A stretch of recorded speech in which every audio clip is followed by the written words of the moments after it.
Davi sempre foi uma criança cheia de imaginação. Adorava olhar os desenhos na TV e nos livros, mas quando pegava um lápis, nada saía como ele queria. Ele ficou frustrado e muitas vezes desistiu antes mesmo de tentar.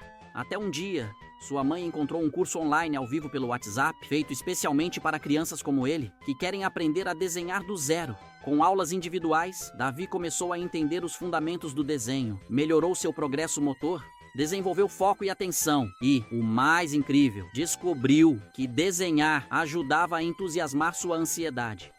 Agora, ele desenha seus personagens favoritos como um verdadeiro artista. Seu filho também pode viver essa transformação. Vagas limitadas. Marque hoje mesmo a aula experimental. Fale conosco pelo WhatsApp, o número está na descrição do vídeo. Lápis e borracha na mão. E hoje, pessoal, trouxe aqui o Panda Minecraft, galera. O Panda que apareceu em uma cena lá do filme, né? Foi bem rápido, mas ele apareceu e foi bem legal. Quem joga Minecraft deve ter visto mais aí o Panda do que no filme, né? Mas eu gostei bastante aí. E eu também assisti o filme e gostei demais. Simbora então, sem enrolação, vamos começar a desenhar aqui o Panda. Formas quadradas, tá? Lógico, Minecraft é isso. Então você já tá acompanhando aqui o canal, sabe que eu tô trazendo vídeos do Minecraft. E então tenho certeza que você já tá ligado aí como você vai estar desenhando e começando a fazer esse personagem.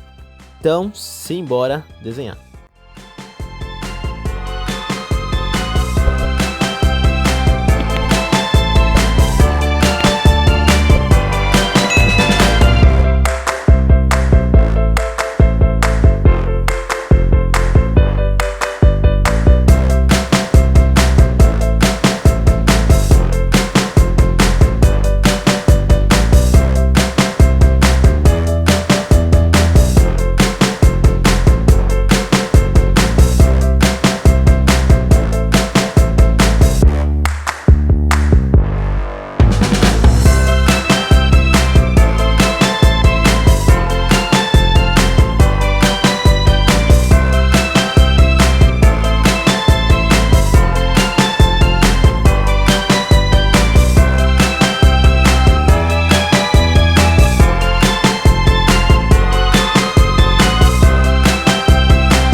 Tá aí, pessoal, o desenho finalizado. Eu espero que você tenha gostado e a gente se vê no nosso próximo vídeo. Vou deixar mais 2 aí para você acompanhar e continuar estudando. Beleza? Valeu e fui!